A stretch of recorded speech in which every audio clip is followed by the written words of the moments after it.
to create some more content for you. He's talking about some directors he knows. These are the Teenage Film Snob hiatus shows. Welcome to Us, a Teenage Film Snob. I'm James Chalmers, your friendly neighbourhood film snob. We're back with another director focus, and boy, are you in for what will probably be quite a long episode this week. We have covered the work of Matthew Vaughn, we've covered the work of James Gunn, and Robert Eggers, and Rob Zombie, and there's another one in the middle. Eli Roth was the other one. And now, I've been putting this episode off for a little while because there are so many films in this filmmaker's filmography, 15 in total, and what was for the longest time my favourite filmmaker still is a top 5, maybe even a top 3 filmmaker for me. But I wanted to carve out the time to talk about the films at great length. I wanted to talk about the impact this filmmaker has had on my life, and I have talked about him before. I've talked about a couple of his films on the podcast from time to time. But it was just a matter of making sure I had all of my ducks in a row so I could give you a very thorough episode. So I wouldn't be surprised if this, went for about an hour or so. We'll see how we go. Pardon me. Today we're talking about the work of a filmmaker from New Jersey, from Atlantic Highlands. He was born in 1970. He's the third of 3 children. I know a lot about this filmmaker. He's got numerous podcasts. He is the reason that I podcast. He's the reason that film is so important to me. And his debut film changed my life. I am, of course, talking about the incredible Kevin Smith. Kevin Smith is an incredibly divisive filmmaker. He kind of spearheaded the new wave of raunchy comedies with his debut film Clerks. Prior to Clerks, it was very rare to see as much vulgarity in films as you see and hear in his films. It was kind of unheard of. Not to say there wasn't cursing, but his films contained very frank, explicit discussions of sex and sexuality. And what he really did with his films, unlike most movies of the time, was he put real people on the screen. And when I say real people, I don't mean people who weren't previously actors. Of course, there's that as well. But he was not kind of fabricating characters. It wasn't like roguish action heroes or mustache-twirling villains. These were people from his life. These were everyday people. They were people who worked 9-to-5 jobs. It's a very natural style of storytelling. His dialogue, while stylized, very natural in the way it's delivered and the way that it's written, and everyone speaks in monologues.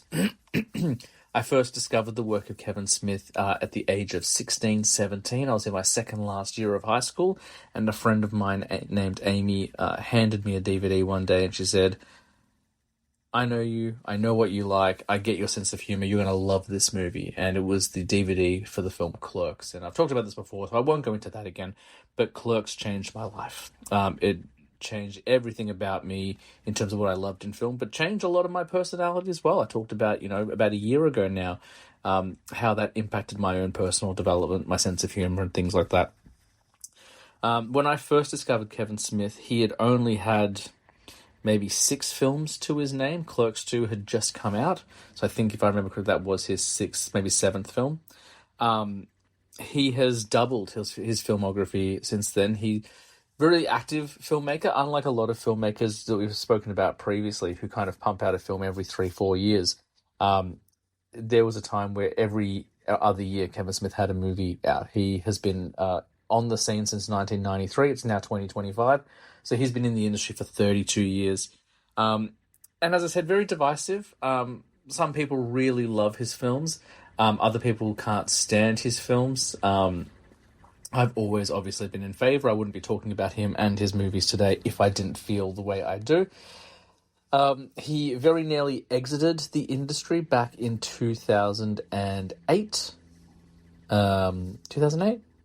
No, 2011, sorry. Well, 2008, after Zack and Miri Make a Porno came out and underperformed against all advisors from the studio, he almost ducked out, and then he stuck around. He made Red State, and after Red State, he used that as his final curtain call. He wasn't going to make any more films. He was going to focus on podcasting. And then through the medium of podcasting, he found a story he wanted to tell with the movie Tusk, and then came back and has since made half a dozen flicks. And I enjoy everything he's made. He is a filmmaker who, no matter what the movie is, I will go and see it. There's only one movie I haven't seen by his because it was made during the NFT, is that what they're called? Non-fungible token. The NFT movement online a few years ago. It was only available to certain people. It's never been released publicly. It's never had a physical or digital release. And that's a movie called Kilroy Was Here. So I've never seen that one because it's just beyond accessibility. The only film of his that I have seen that I won't be discussing in today's list is an anthology horror film called Holidays. He directed a short segment in it. But as you know by now, the rules of this series are no shorts. So I'm not talking about any of his TV pilots because he's directed a ton of TV. He's directed episodes of The Flash and Supergirl. He directed a pilot for a really wonderful show called Reaper back in the mid-2000s. We're not talking about any of that. We're just talking about features. So we have 15 movies to talk about. I'm really excited to talk about these. I've been listening to a lot of his old podcasts over the last couple of weeks. They're my happy place. They remind me of when I was a young adult, when I had just finished high school and the freedoms that came with it. So I'm a big fan of not just him, but his graduating class, if you will, Scott Mosier, who produced all of his films up until Red State. Red State was the first film Scott Mosier didn't produce, and he hasn't come back since. They're still friends, but Scott Mosier also wanted to be a filmmaker and a director and stepped off, and he directed that Illumination remake of The Grinch, which was really wonderful. You'll notice in the films of Kevin Smith a lot of repeat offenders, a lot of his friends, Jason Mewes being the primary one. His friend from after he graduated high school shows up in a lot of the films. Walt Flanagan and Brian Johnson, who host the wonderful podcast Tell 'em Steve Dave, they show up a lot, especially in the earlier work. You will see Brian O'Halloran, who made his debut in Clerks. He shows up quite a bit. Jeff Anderson shows up not quite as frequently, but he was also in Clerks and shows up from time to time. You will see stars like Ben Affleck, who didn't debut as an actor in Kevin Smith's films, but especially in the early years, showed up quite a bit. You'll see Joey Lauren Adams show up quite a bit. You'll see Jason Lee show up quite a bit. Kevin Smith ran this tight-knit community and uses all the same actors a lot. In his new wave, since Tusk onwards, we've seen a new series of cast members returning time and time again. His daughter, Harley Quinn Smith, shows up quite a bit. Genesis Rodriguez shows up quite a bit. Justin Long shows up quite a bit. And it's really fun to see how that works. I think the only two films that don't really have that are Red State and Cop Out, which we'll talk about at some point. There are 15 movies to talk about, as I mentioned, so we're going to get started right now. Like every other filmography in this series so far, these films are not going to be for everyone. I would encourage you to check out a bunch of them, and I'll let you know which ones are really, really worth your time. Definitely the top 6. I think the top 6 are fairly interchangeable for me. But if you don't like cursing, if you don't like explicit discussions of sex, then a lot of these films are not going to be for you. But at the same time, they're really worth your time.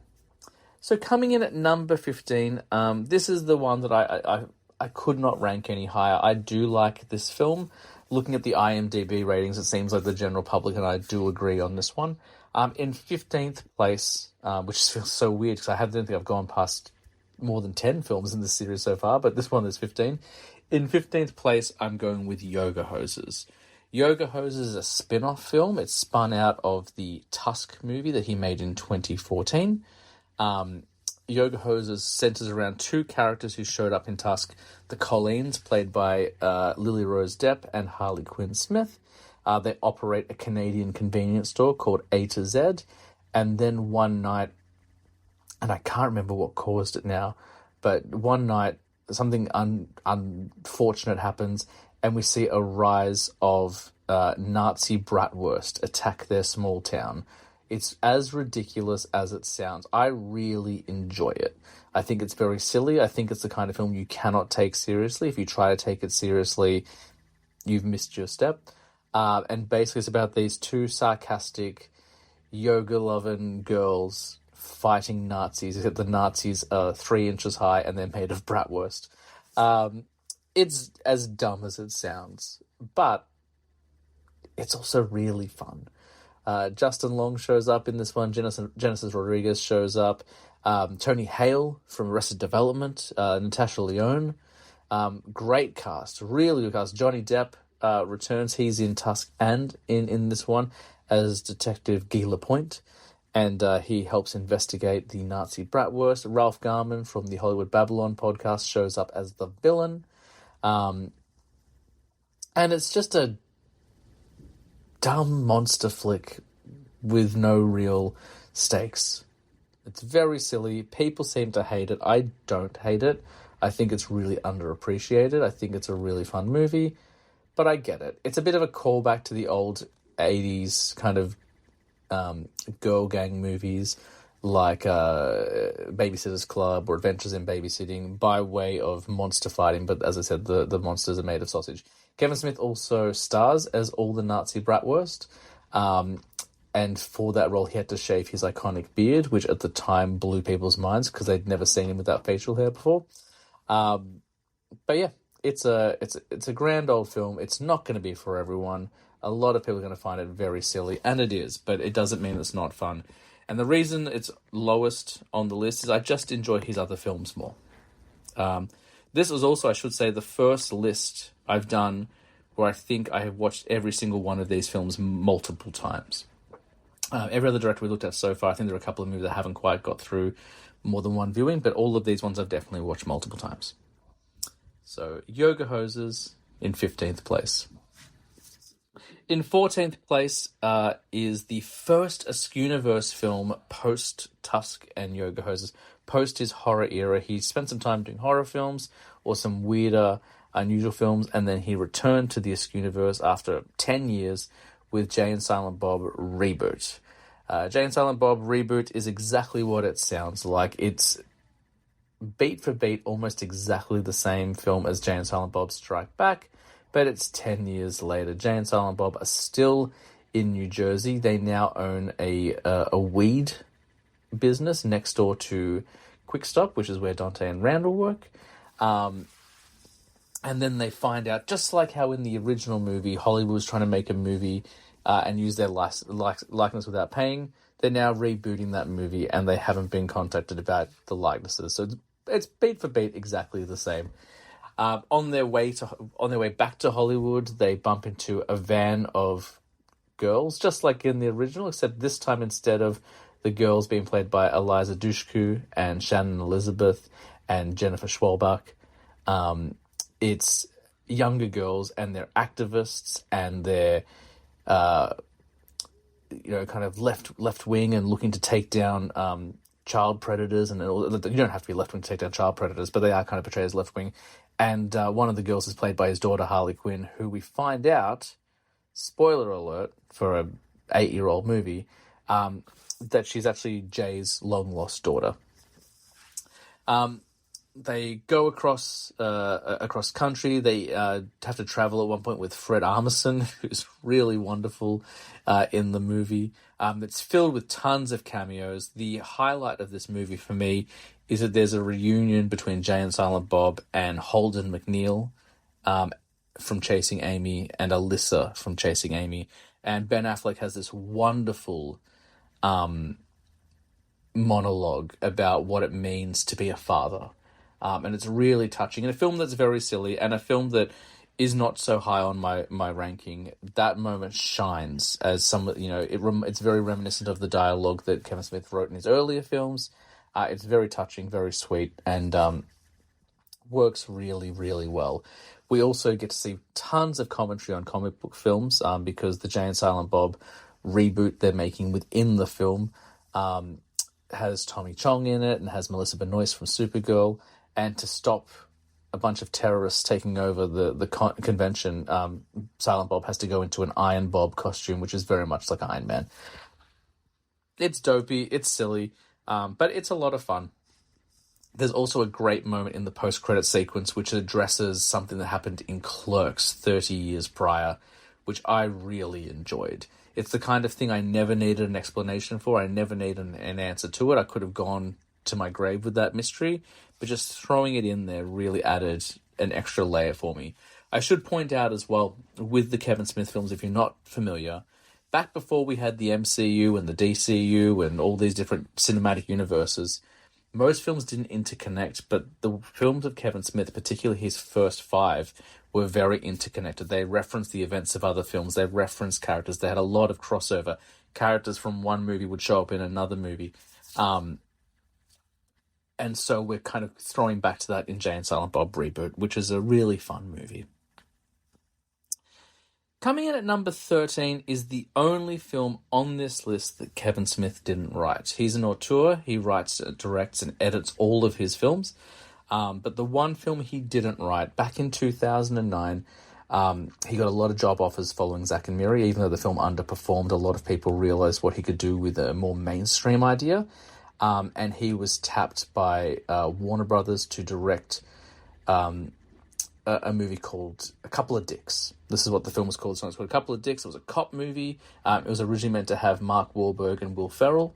And then there were contract negotiations that fell through.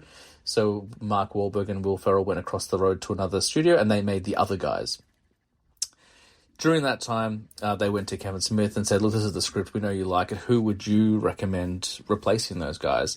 And he said, well, I love the work of Tracy Morgan. I think he's really funny. I think he'd be great in a role like this.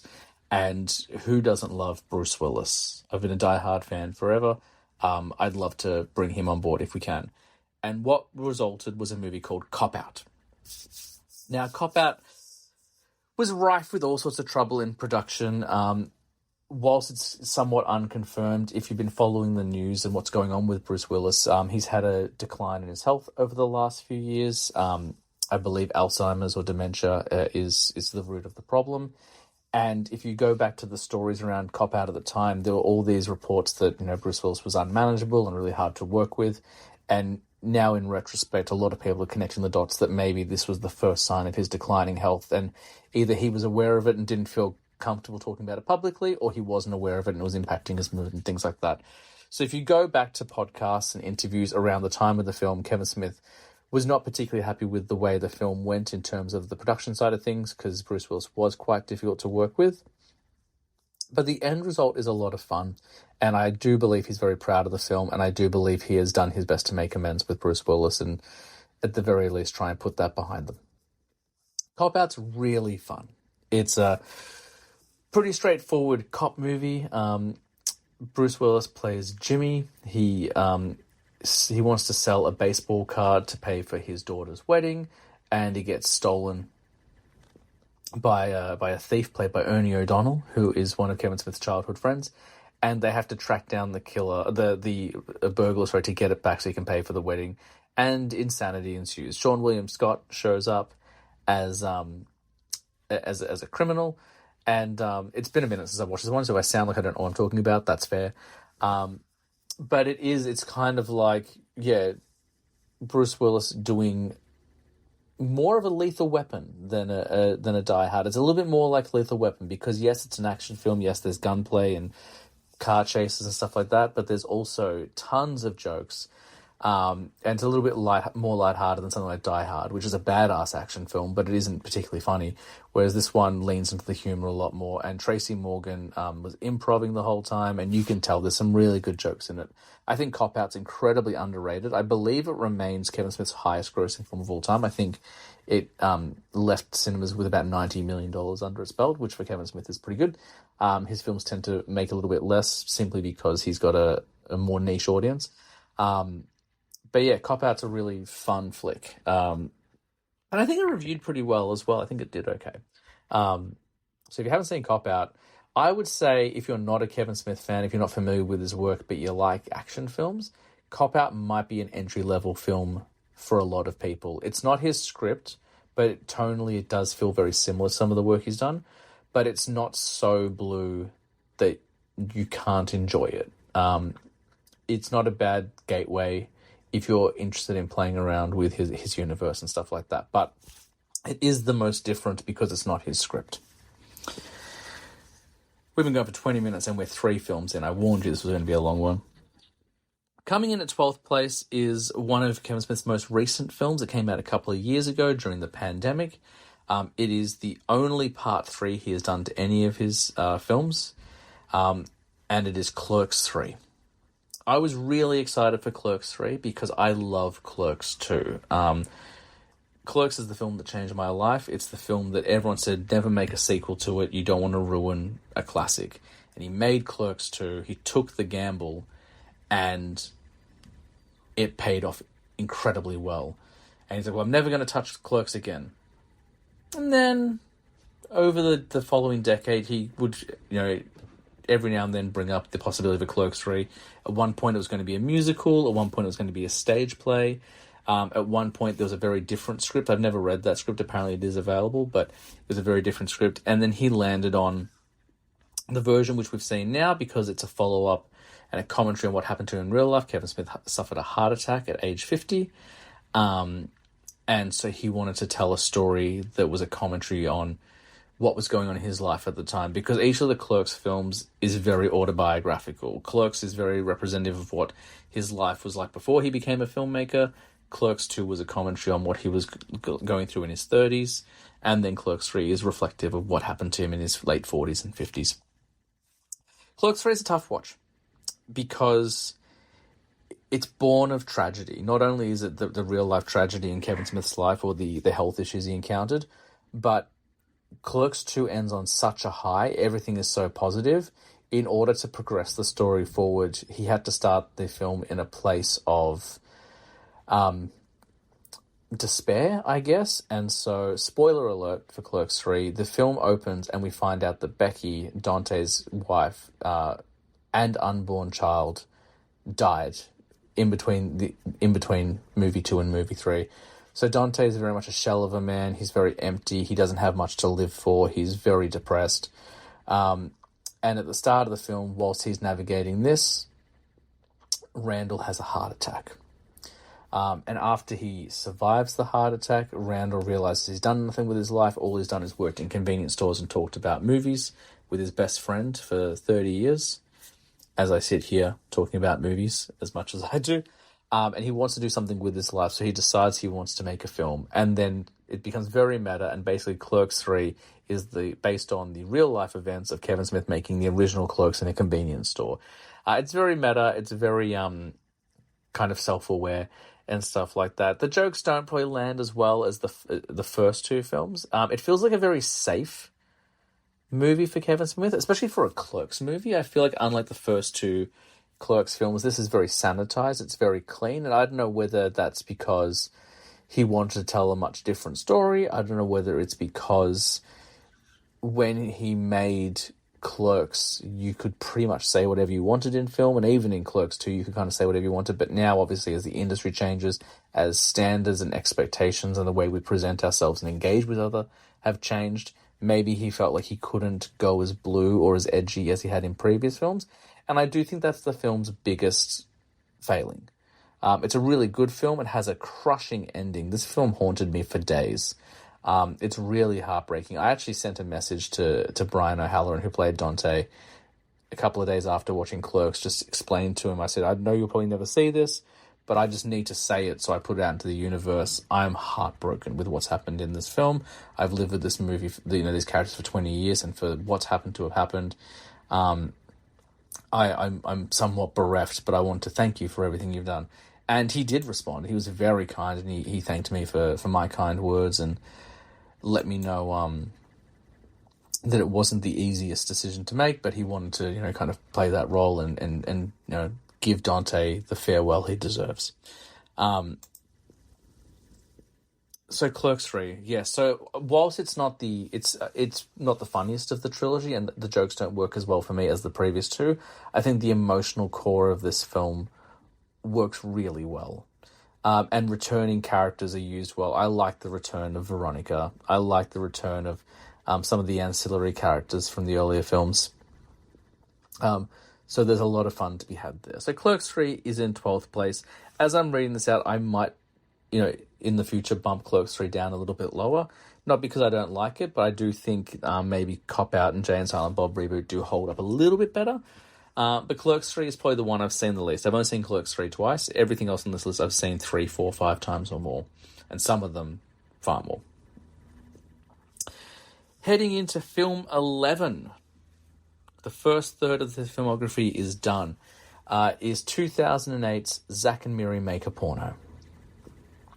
This was a very different film for Kevin Smith at the time. Whilst it's still a raunchy R-rated comedy, he decided to go outside of his comfort zone and not make a movie that was for his audience. He decided he wanted to make a film for the general audience. It's really interesting following his career. Like, Kevin Smith had been doing the films he'd been doing for a long, long time, for about a decade, and then in the early 2000s, Judd Apatow showed up, and he made 40-Year-Old Virgin, and it exploded. And I know, as a Kevin Smith fan, I know listening to the podcast and the commentaries and stuff like that, Kevin Smith would talk about how it was really fascinating. Like, he'd been telling these sorts of stories for years, and no one really gave it the attention he kind of hoped that they would. And then, the Farrelly brothers make something about Mary, Judd Apatow makes 40-Year-Old Virgin, and suddenly the stories he's telling, the types of jokes he's telling, are resonating with the audience. And later we would find out that maybe the studio didn't know how to market a Kevin Smith film, because other studios were like, if you had brought Zack and Miri to us, you would have made $90 million. But Zack and Miri is not set in his universe. It stars Seth Rogen, who at the time was one of the biggest stars in the world. We all know Seth Rogen now. He was coming off Superbad. He was coming off Knocked Up. He was coming off 40-Year-Old Virgin. He was the new flavor. So for Seth Rogen to appear in a Kevin Smith film was a huge deal. Elizabeth Banks, who was also in 40-Year-Old Virgin, had done a bunch of other films and has gone on to not only star in a lot of wonderful films, but also direct a bunch of films. She played Miri, and the story revolves around this platonic friendship, this man and woman who are struggling to pay their rent. They work terrible jobs. They can't afford to live a very comfortable life, and they don't know how they're going to make money, and they decide, you know what we could do? We could make porn. Porn is becoming more popular. We could send it to... We've got our high school reunion coming up. If we sent out a video of us and tried to sell it to everyone on that list, we would be able to buy a house or something akin to that. So very ridiculous concept, but of course very, very funny. And then what unfolds is them recruiting people from their town, interviewing actors, auditioning them, writing a script, and trying to make what looks like it would probably be the worst porno in the history of the world. It's got an incredible cast. Brandon Routh and Justin Long are standouts. They have a wonderful back and forth as a gay couple. Craig Robinson, Jeff Anderson. There are adult actresses from the adult industry in this. Tracy Lords and Katie Morgan show up and are both very funny as well. It's a really entertaining flick. Like most of Kevin Smith's work, not only is it very raunchy and blue and nasty, in terms of the sexual dialogue, but it's also very, very sweet. There's a love story at the center of it. There's a story about friendship and what it means to keep those around you close. And it's really well executed. I like it quite a bit. It's a little bit lower on the list because I just like his other work more. But Zack and Miri is a really fun one.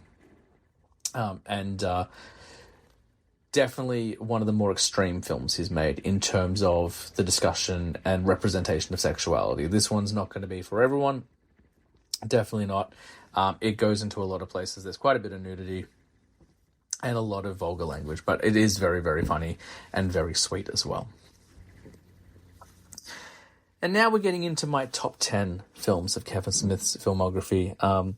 Quick reminder, because we've got so many of them. In 15th place, we have Yoga Hosers. 14th, Jay and Silent Bob Reboot. 13th is Cop Out. Clerks 3 is at 12. And Zack and Miri is at 11. You'll notice, if you are familiar with Kevin Smith's work, the majority of the Askewniverse has not been touched yet, and that is by design. That is where some of his best work lies. But there's also some other ones that are going to show up which fall between the Askewniverse and the modern era of Kevin Smith filmmaking. So at 10th place, I'm going to drop Jay and Silent Bob Strike Back. Of the original Askewniverse films, this is probably the one that resonated with me the least. It's a wonderful film. It's really funny and silly, but it had the least to say. Clerks is telling a very important story. Chasing Amy and Dogma are telling very important stories. There's a lot of substance there beyond the blue humor and the jokes. Jay and Silent is a chance to be a little bit silly and make kind of like a road trip superhero film about these two bumbling knuckleheads trying to get to the other side of the city, the other side of the country, sorry, and make money from Hollywood for using their likenesses. The film is rife with cameos. You've got George Carlin, you've got Carrie Fisher, you've got Jason Biggs, James Vanderbeek, sorry, Tracy Morgan. Jason Lee shows up in two different roles. Ben Affleck shows up in two different roles. Matt Damon shows up. Wes Craven, Shannon Doherty. Like, it is, as I'm saying this, I'm realizing how many of these performers are no longer with us. They've all passed away. But it's just a crazy kind of cross-country adventure. The plot isn't too dense. It's just a bunch of silliness. It's really funny. It's really fun. It has a very iconic song at the beginning of the film, which I can't sing for you, but if you've ever seen it, you know what I'm talking about. And if you haven't seen it or heard it and you want to know what it is, just go to YouTube and type in Jay's Rap and you'll find out what it is I'm talking about. It also has an iconic closing credit sequence with Jay and Silent Bob performing with Morissette at the time, singing Jungle Love, which was written or produced by Prince, and that's really fun. You've got the Jewel Heist storyline. Your cat burglars are played by, as I mentioned before, Eliza Dushku, Shannon Elizabeth, Jennifer Schwarbuck, and Ali Larter. I'd forgotten to mention her previously. And they're trying to steal a bunch of diamonds under the guise of being animal liberators. Sean William Scott shows up as well. Jay and Silent Bob meets the Scooby Gang in a weird dream sequence. What else? They run through all the sets in Hollywood. They run through the Scream set. It's just wacky fun. It's really fun. It's really silly. And as I said, the only reason it's not high is because I do like his other films more, but we're also talking about a guy with 15 movies. Like, once you get to that many films, it does get difficult to give them all their props. But I think 10 is a comfortable and safe place for Jay and Silent Bob Strike Back. Will Ferrell also shows up. Jon Stewart shows up. It's weird, like, Jon Stewart's online a lot at the moment. He's got The Daily Show, and he's always been quite political in his commentaries and stuff like that, but we're seeing a very different Jon Stewart now because of what's going on in the world around. But in this, you get to see him be a little bit silly. But Will Ferrell, in particular, is very, very funny. Chris Rock also shows up as a director called Chuck Luther King, and he's amazing as well. Coming in at 9th place is the other film from this universe I didn't mention in my favourites, and that is Mallrats. I do like Mallrats quite a bit, but as I said previously, unlike the other films in this universe, this one just seems to be doing a little bit less in terms of story and message. Not to say it's not good. It introduced the world to Jason Lee, who is fantastic. Jason London, or Jeremy London, I've forgotten which London boy it is now. I want to say it's Jeremy London. As T.S., he's fantastic. Claire Forlani, who was my 90s crush. I'm obsessed with Claire Forlani. She's so wonderful in it. Shannon Doherty, Michael Rooker, who you'll know from the Marvel films as Yondu. And it's just two friends hanging out at a mall, walking from one end to other, just going on a very quiet adventure, mourning the loss of their girlfriends. Both of them have been broken up with by their girlfriends, and they're trying to find a way to win them back. And Jason Lee's girlfriend broke up with him because he's a man-child, and T.S.'s girlfriend broke up with him because he won't commit, and because her dad doesn't like him either. So they're wandering around the mall, going on adventures. They meet Jay and Silent Bob. They cross Willem Black, played by Ethan Suplee, who is a man obsessed with a magic eye puzzle and can't find the secret image. They're avoiding Ben Affleck, who plays somewhat of a bully character. They go to a flea market and meet a psychic with 3 nipples, and they end up sabotaging a game show at the end of the day as well. It's fun. It's fun. The biggest sin of this film, and even Kevin Smith has said, like, I know he likes the film quite a bit, but when he made Clerks, he started getting all these offers, and Universal were like, we want to make Clerks into a more marketable film. We want to take Clerks, put it in colour, and make it a more marketable film, and that's what Mallrats ended up being. Nothing wrong with it.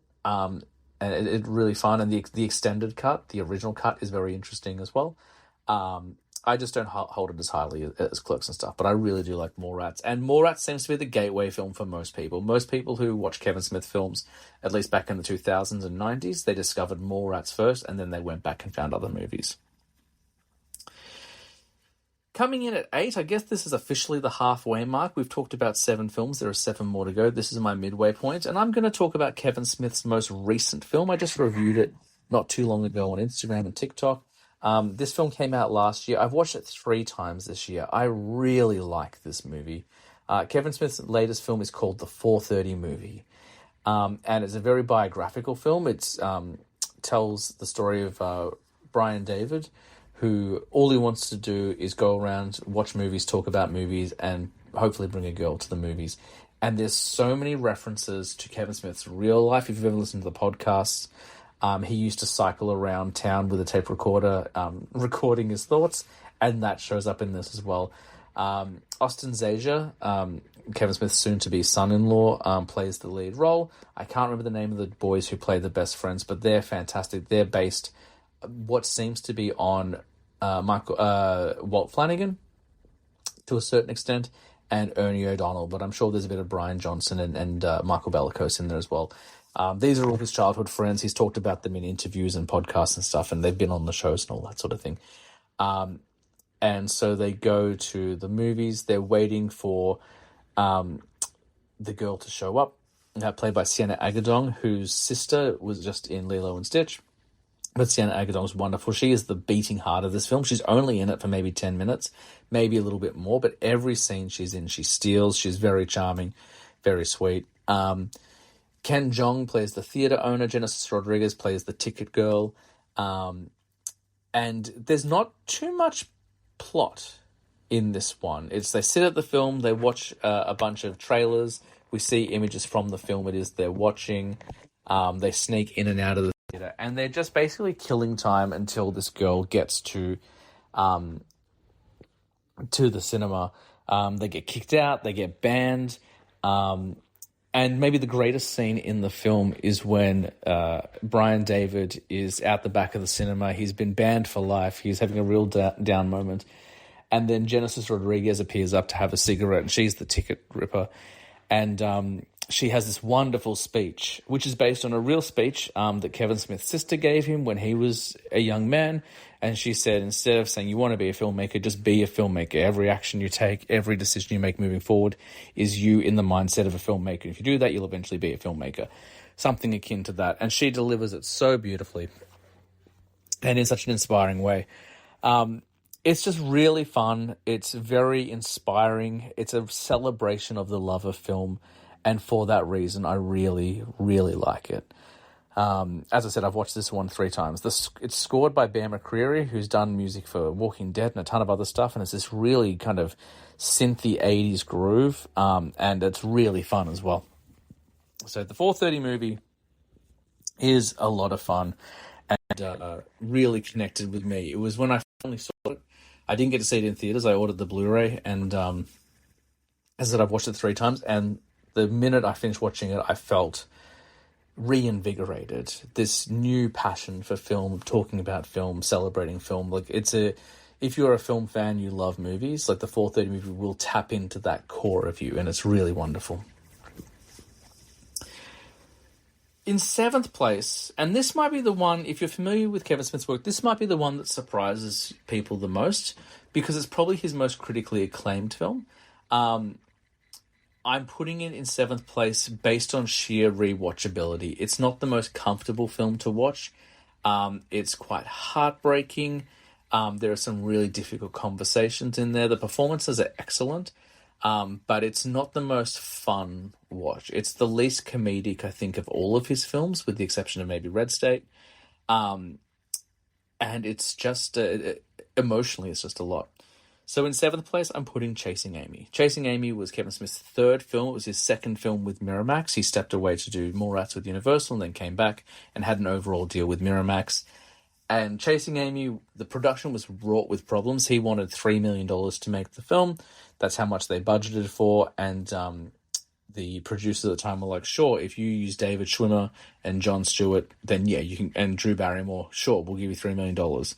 And Kevin Smith was like, well, I don't want those. Like, those are all great actors, but I want it to be made with Ben Affleck and Jason Lee and Joey Lauren Adams. And because of that, they're like, well, we'll give you $750,000. No, I think it was $250,000. And Kevin Smith was like, all right, that sounds great. And Scott Mosier had a very difficult production because he was trying to make sure they had enough money for everything. And they were making it on a tiny, tiny budget. Minuscule. $250,000, a lot to you and me. To make a movie, not a lot of money. And Chasing Amy centers around two love stories. A love story between a man and a lesbian, and a man and his best friend. And basically the story is about this comic book artist and writer, Holden. He falls in love with this girl named Alyssa, and he finds out quite early on that she's a lesbian. But he's like, that's cool, we can still be friends, we can have a platonic relationship, there's nothing wrong with that. And during the film, his feelings grow more and more deeply for her, and he confronts her and lets her know, and he goes, I know it's not fair for me to say this, but this is how I feel. And then she reveals that she also has the same feelings. So despite being a lesbian and feeling like she could only ever be with a woman, she falls in love with and starts dating Holden. And this causes shockwaves in their friendship groups. It becomes quite difficult. And then over the period of the film, Holden learns more and more about Alyssa's sexual history, about some of the relationships she had before, some of the things she did when she was younger. And naive doesn't seem like a fair description, because these were things that as a consenting adult she wanted to do. But it definitely makes Holden feel more insecure. And when he tries to confront her about it in the wrong way, it causes a huge fight, resulting in a breakup. Meanwhile, Banky, played by Jason Lee, does not like Alyssa. He thinks that she's fine as a person, but doesn't like her as a romantic companion for his best friend. And it does appear over the course of the film that maybe there's some unresolved sexual tension between the two men. And he's not sure if he has a romantic feelings for Holden or whether it's just this protection and this platonic love that he doesn't feel comfortable expressing because he's a man in the 90s, and men in the 90s weren't allowed to express their emotions. As you can tell, just from my description there, it's a very complex film. It's talking about a lot of complex issues, which a lot of films weren't doing at the time. It is, as I said, it's probably his most critically acclaimed film. It's wonderful. The performances are excellent, but it is a tough watch, especially once you start to see the cracks in the relationship and things starting to dissolve. Because we've all been in a relationship like that. Maybe we all haven't been in a relationship with someone who's a lesbian or gay or in the LGBT community. But we've all been in a relationship, whether it's romantic or otherwise, where we can see the cracks and we can see it falling apart and that heartbreak of losing that relationship. And it's very, very real. So I'm ranking it lower, not because it's not good. It probably is his best movie.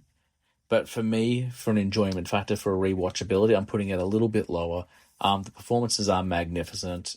Jay and Silent Bob are in this film, but they're in it the least out of all of the ones they do appear, because the driving force of this story is a lot less comedic. It's a lot more about sexual identity and relationships and love. And it's an excellent movie. Coming in at 6th place, and from here onwards, I would say these films are fairly interchangeable. Generally, I wouldn't have such a large range of movies that are interchangeable, but the dude's made 15 flicks. The top 6, I love all of these almost equally. I really struggled with my ranking here. I think that these next 6 are going to surprise a lot of people. I think there are 3 in here that people were like, yep, that makes sense. I think the other 3, movies 6 through 4, are going to surprise a lot of people. So in 6th place, it's the movie that brought Kevin Smith back to directing after a hiatus, and it is Tusk. 2014's Tusk. I love Tusk. This is a very divisive film. People either love it or hate it. There's not really an in-between. A lot of people don't get it or don't understand why we love it. They find it disgusting. I don't think it is disgusting. I think it does what body horror should do, but it is very, very restrained as well. Kevin Smith himself has described the film as the human centipede, only cuddlier, and that feels about right. The film opens with 2 podcasters played by Justin Long and Haley Joel Osment, and their podcast basically revolves around Justin Long going around on different adventures and then coming back and reporting to Haley Joel Osment, and they talk about it and laugh about it in the podcast. Genesis Rodriguez plays Justin Long's girlfriend, and she is fantastic in it. Michael Parks plays the villain. Michael Parks, you may remember from a ton of Quentin Tarantino films. Earl McGraw, he's in a lot of the films as that. And a bunch of others as well. Johnny Depp as Guy Lapointe, the detective who we'll talk about later.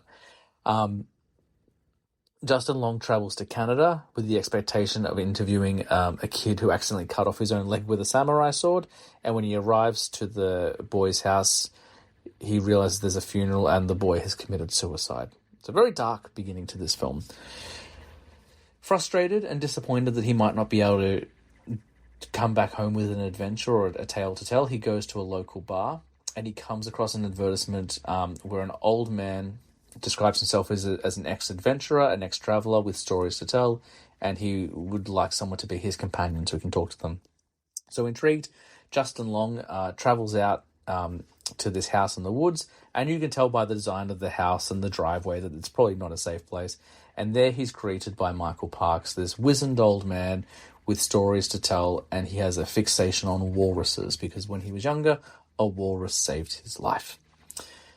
Not long after this, Justin Long passes out, and when he wakes up, he's in a wheelchair with his leg removed, and this is because Michael Parks has been constructing in his workshop a realistic walrus suit, and what he wants to do is sew Justin Long into this suit and have him swim around his little pool. That is a real movie. And it sounds insane, and it is insane, but it's really entertaining. It's really funny. It's really dark. It's a Frankenstein's monster film. It's a story that asks questions about identity and what it means to be human, and does a lot of really interesting things.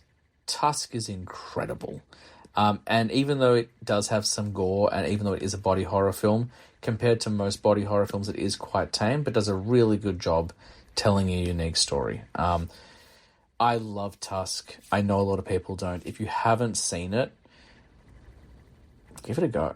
It's a lot of fun. And that brings us to our top 5. So I think Tusk will surprise people. I think my number 5 will surprise people as well. This next film, the first time I watched it, I fell in love with it. I thought it was incredible. And then I learned it was the most maligned and hated Kevin Smith film at the time. It was the first time he tried to work in PG territory. He didn't curse. He made a more family film.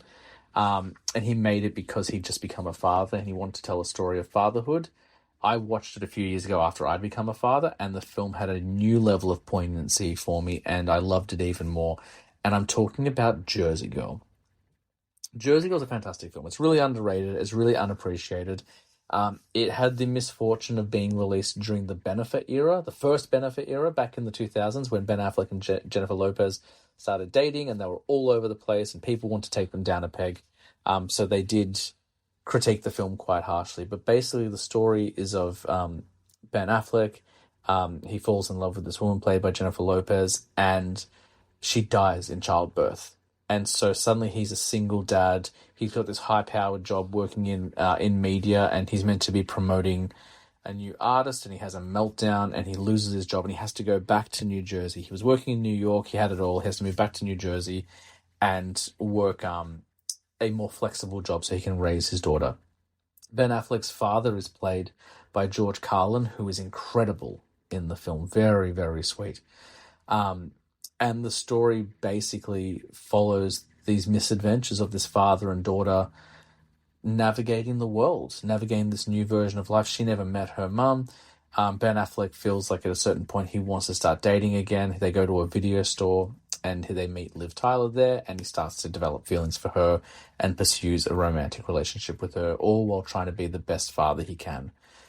There is a heartbreaking moment where he has an argument with his daughter, because even though he's trying to be the best dad he can, he misses his old life. He wants to go back to being this New York record guy who is on top of the world and makes great money and has a really cool job.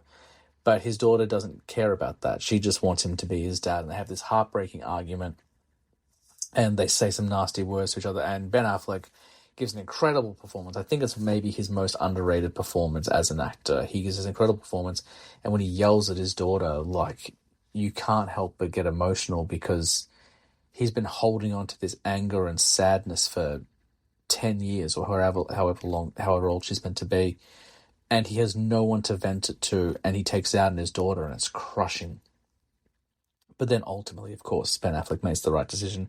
There's another really wonderful moment towards the end of the film where Ben Affleck's talking with his father, and they have a very sarcastic relationship with each other. They get on each other's nerves, but there's a moment where George Carlin is talking about being single because his wife has also passed away, and how he talks about he's no longer worried about achieving anything. He just doesn't want to die alone. He just wants to be around loved ones, and it's beautiful and heartbreaking. And the film ends with this daddy-daughter dance in this bar, and it's Kevin Smith's most underrated film. It's his least appreciated film, and it's an absolute gold star. I love Jersey Girl. And that's why it's in the top 5, because it could be higher on any day of the week. If you have not seen Jersey Girl, this is the entry-level one. It doesn't really give you a taste for what Kevin Smith's storytelling is like entirely, because it's very different, but you will be in for a grand old time. I would then also recommend checking out Catch and Release, which is not directed by Kevin Smith, but he does play a role in it, and there's some similar themes there as well. And now we're cracking into the top 4. In 4th place is the first real genre shift for Kevin Smith. Previously, he'd only made comedies or dramedies, but he'd really only told stories about relationships. And this film changed everything. This was, until Tusk, the most unique thing he'd made. This is a film that got a lot of attention. It also was the last film Kevin Smith made and kind of wanted to make for a long time. He thought about retiring after this because of the response and reaction. It's responsible for the dissolution of a lot of friendships he'd had in the industry as well. And the movie is called Red State. Red State is a story about religious fundamentalism, except the fundamentalist people are Christians. It's heavily inspired by Fred Phelps and the Westboro Baptist Church. If you don't know them, that's the church who would go to the soldiers at funerals and picket them and protest them and say that soldiers go to hell and stuff like that.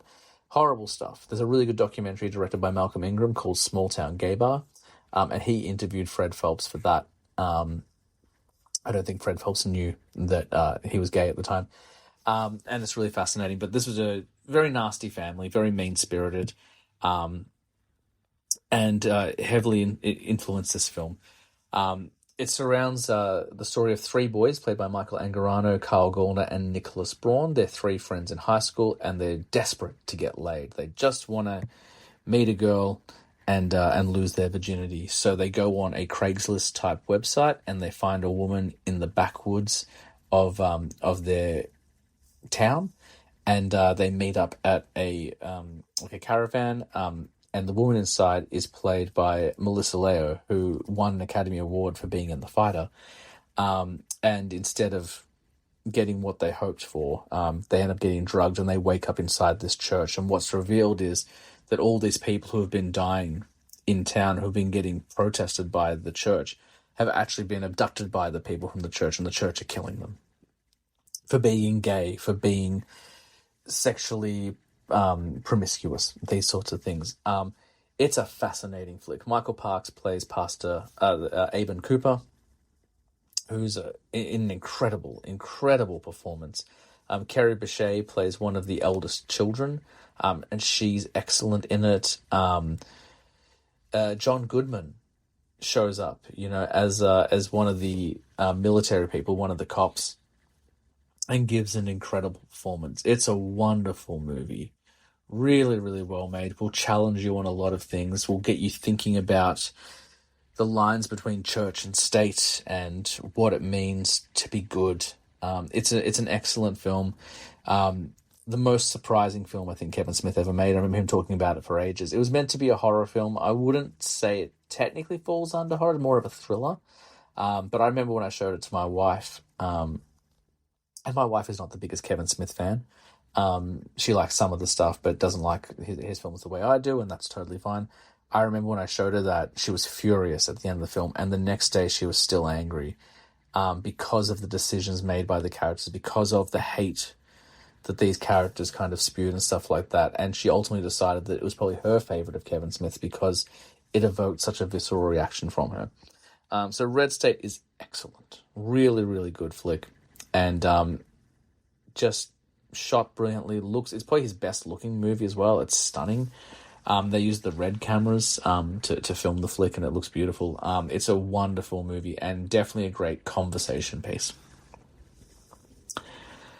So those are the three I think would surprise people, which means we're closing in on my top 3 Kevin Smith films of all time.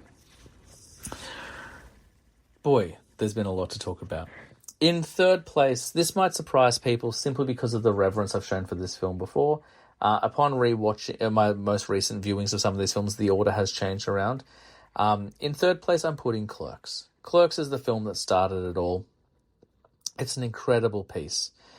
It literally changed my life, as I've talked about. I'm not going to go into that all over again. If you want to go back to episode 97, I think it is, of the podcast, where I talked about how Clerks influenced me to change my identity and all that, you can listen to that there. But Clerks is a fascinating flick. It's really well done. It's a day-in-the-life story of 2 guys working a terrible job, just trying to survive the day by making fun of customers, navigating the treacherous waters of love. And it's really great. It's really great. This was not directed by Kevin Smith, but the documentary attached, The Snowball Effect, is also really good. I like to watch that hand in hand with Clerks as a bit of a double feature.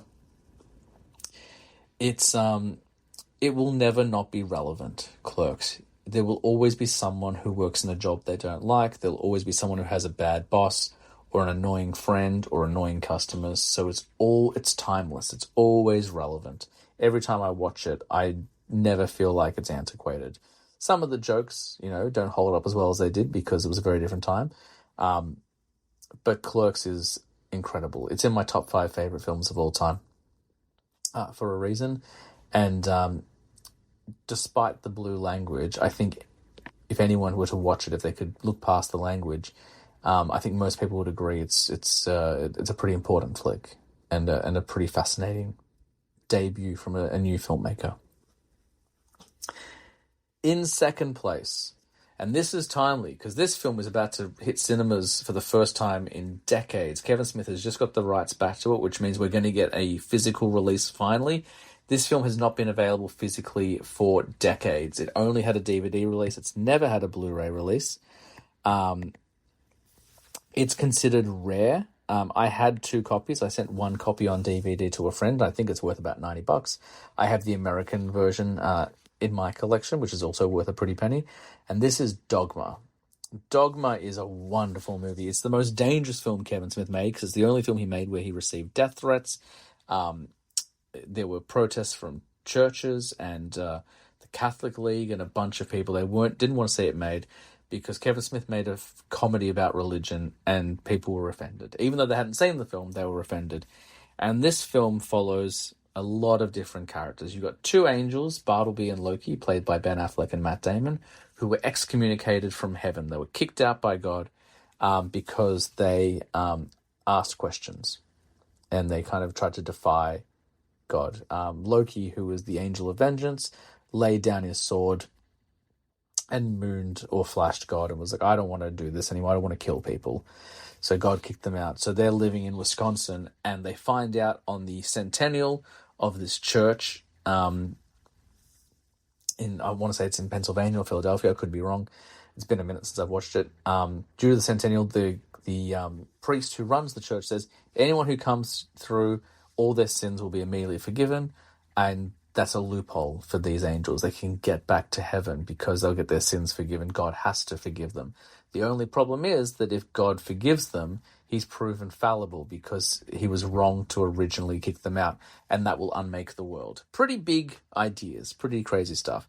You've got Alan Rickman as the Metatron, the voice of God, one of the highest choirs of angels. We have Janine Garofalo. We've got Linda Fiorentino, who plays the last scion. which, if you're not familiar with Catholicism, the last sign is a direct descendant of Jesus. That's a spoiler, but it's a 30-year-old spoiler, so I'm okay saying it. Jay and Silent Bob are in it again, of course, as well. Chris Rock plays the 13th apostle named Rufus, who claims he was left out of the Bible because he's black. You have got Jason Lee as Azrael, a demon who's trying to also help unmake the world. Salma Hayek plays Muse. It's such a large production. It is the biggest of Kevin Smith's films. There's so many different actors in it. It's such a bold story. It's very brave for telling, this alternate idea of what religion means. It's also very funny. It is damn near a perfect film. And I think anyone who has ever been religious or struggling with their religion, it's actually a very pro-Catholic film. And I think it's helped a lot of people, myself included, navigate the waters of what religion means to them. When I first saw Dogma, I was religious. I've touched on it a little bit on the podcast before. I'm no longer religious. I consider myself agnostic. And Dogma helped me work out my feelings about my religion and my relationship with religion. I'm not blaming Dogma for making me change my mind, but it asks a lot of questions that people are sometimes too scared to ask, and does its best to answer those questions as well. I also forgot to mention God does appear in the film, played by Alanis Morissette. It's an incredible film. It's very hard to come by at the moment, but in a few months it's going to be available everywhere again. If you have not seen Dogma, I 100% recommend checking it out. It's an amazing movie. Which brings me to my number one. And if you're familiar with the work of Kevin Smith, or if you've been paying attention, you'll notice that I've mentioned 2/3 of a trilogy, but there is one movie missing. My favorite Kevin Smith film of all time, at least as of right now, is Clerks 2. Clerks 2 is a film that should not work. Clerks is a film that never demanded a sequel. It was a day-in-the-life experiment piece. It didn't need to have any further adventures. And in 2005, Kevin Smith decided, after the failure of Jersey Girl, because it was considered a failure, he would go back to the well. He would go back to what worked and come up with a new story for Clerks 2. And it works in every way that it shouldn't. It's 10 years on. Dante and Randall now work in a Moobies. Moobies is a fictional fast food retailer which has shown up in most of the Askewniverse films. Rosario Dawson is their boss. She's a new addition. Trevor Furman plays Elias, a very Christian young boy who Randall likes to make fun of.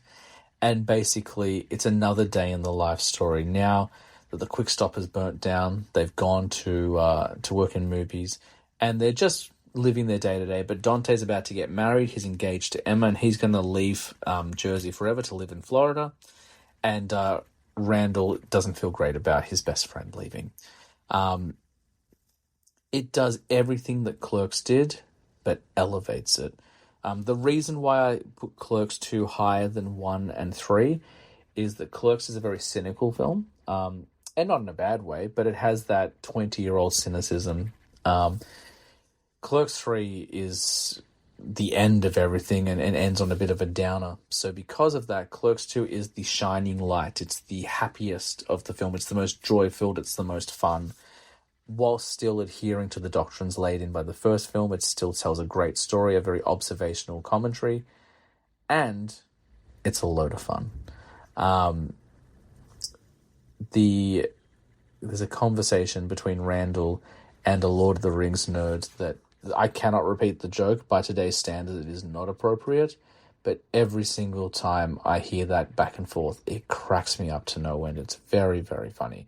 Kevin Smith, historically not a Lord of the Rings fan, more of a Star Wars fan, and they bicker between what is better, Star Wars or Lord of the Rings, and it's very, very funny.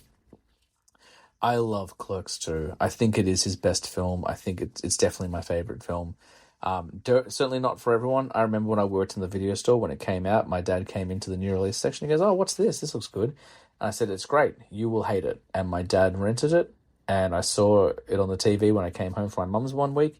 I was like, "Oh, you borrowed Clerks 2?" And he goes, "Yeah, that's trash." And I was like, "It's not, but I did warn you." So that is it. We've done it. Just over an hour, the longest of the director's focuses so far.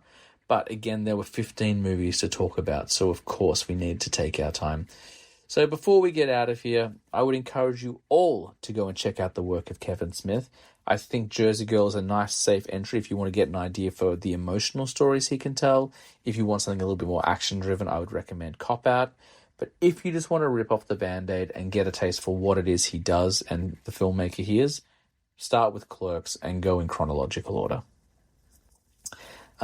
There's some really wonderful stuff in there, some really funny movies. And what I love about it is, yes, they're dirty, yes, they're blue, but there's always a bit of a message and there's always a gooey center to them. And that's what's really important. That's why I like his movies so much. So as always, I'll recap in reverse order, and then we'll get out of here. In 15th place, Yoga Hosers. In 14th place, Jay and Silent Bob Reboot. In 13th place, Cop Out. In 12th, it's Zack and Miri Make a Porno, which means Jay and Silent Bob Strike Back is 10th. Mallrats is 9th. The 4:30 movie is in 8th position. Chasing Amy marks the 7th position. Tuskers in 6th. And then our top 5, Jersey Girl at 5, Red State at 4, Clerks at 3, Dogma at 2, and Clerks 2 in 1st position. I'm a huge fan of Kevin Smith. He changed my life. His work changed my life. I will always love his films. I hope you love them as well. If you are a fan and you've seen at least some of them, sound out in the comments. Let me know what I got, what you think I got right, what you think I got wrong. Let me know how you feel about his films. We'll be back next week with another director focus, probably a much shorter episode next time. But as I say on this podcast every week, guys, I was a teenage film snob, but I'm trying to be better. I'll see you next week.